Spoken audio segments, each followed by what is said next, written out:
तो जींद के चुनावी रण में बीजेपी की राह में रोडवेज कर्मचारी रोड़ा अटकाने की तैयारी कर रहे हैं। रोडवेज कर्मचारी नेताओं का कहना है कि जींद के उपचुनाव में वोटरों के पास जाएंगे और उन्हें बीजेपी के खिलाफ वोट देने के लिए समझाएंगे।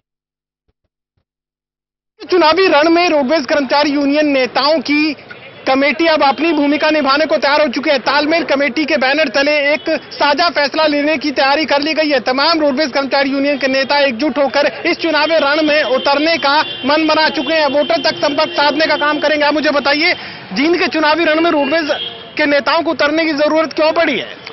16 तारीख को रोहतक में रोडवेज की तालमेल कमेटी की एक मीटिंग हुई थी, जिसमें निर्णय लिया गया था कि वे 21 तारीख को हम जींद में एक मीटिंग करेंगे और 24 तारीख को एक नागरिक सम्मेलन किया जाएगा। उसमें जो 4.5 साल तक सरकार ने जो कार्य किए हैं, चाहे वो किसान है, चाहे मजदूर है, चाहे कर्मचारी है, चाहे वो छात्र है, वो जन विरोधी कार्य सरकार ने किए हैं और उसको लेके तालमेल कमेटी बहुत गंभीर है। क्योंकि पीछे जो 700 बसों को प्राइवेट हाथों में देने और एस्मा जैसे कानून का मिसयूज करने को लेकर रोडवेज के कर्मचारियों में भारी रोष है और इसी को लेकर आज मीटिंग की और 24 तारीख को नागरिक सम्मेलन किया जाएगा और उसमें बिल्कुल पूरा हमारा प्रयास होगा कि रोडवेज को बचाने का और विभाग को बचाने का हमने सम्मेलन बुलाया है और उसमें जनता से हम अपील करेंगे, भाई इस रोडवेज विभाग को बचाना बहुत जरूरी है और इसमें मतलब है ना रोडवेज के कर्मचारियों का आप लोग सहयोग करें। चुनावी रण में अगर आप सामने आ रहे हैं तो दो टूकिए मान लूं कि बीजेपी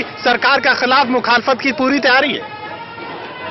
देखिए, हम कर्मचारी हैं, सरकार का प्रशासन का एक अंग है। हम पूरी तरह से चुनावी रण में हम किसी के विरोध में या किसी के समर्थन में नहीं है, परंतु हम ये कहते हैं कि जो जनता का विभाग है, रोडवेज एक जो है जनता की लाइफलाइन है और जनता की लाइफलाइन को बीजेपी सरकार जब सत्ता में आई थी उसने चुनाव घोषणा पत्र में एक वायदा किया था कि प्रतिवर्ष रोडवेज के बेड़े में 1000 बसें शामिल करेंगे। परंतु हम ये कहना चाहते हैं, उनका वायदा याद दिलवाने के लिए हम यहाँ पे आए हैं और हम ये कह रहे हैं कि प्रतिवर्ष 1000 की छोड़ हमें एक बस भी नहीं मिली, नहीं रिप्लेसमेंट भी उल्टा हमारी आधे से कम होगी।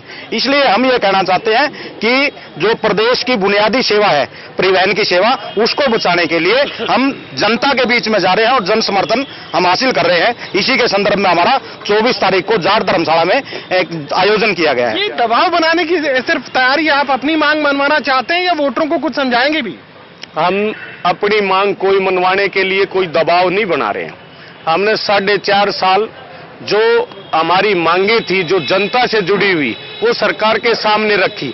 आज हमारा मुख्य उद्देश्य यहाँ हमारा नागरिक सम्मेलन करने का ये है कि जनता को जागरूक कराने के लिए कि ये सरकार पहली ऐसी सरकार है आजादी के बाद जो काले कानून लाकर के आंदोलन को दबाते हुए उनके हित को मारने का जो इन्होंने प्रयास किया है, इन सभी मुद्दों को लेकर के हम जनता को जागरूक करने के लिए आए हैं कि ऐसी गूंगी बहरी सरकार से पीछा छुटाने का ये मौका आ गया है और आने वाले 2019 के चुनाव में भी ये प्रदेश की जनता को हम जागरूक करने के लिए हमारी तालमेल कमेटी पूरे प्रदेश में घर घर जाकर के उजागर करेगी कि इन्होंने जो धोखा करने का काम किया है, मजदूर हो, चाहे किसान हो, कर्मचारी हो, छात्र हो, सभी के।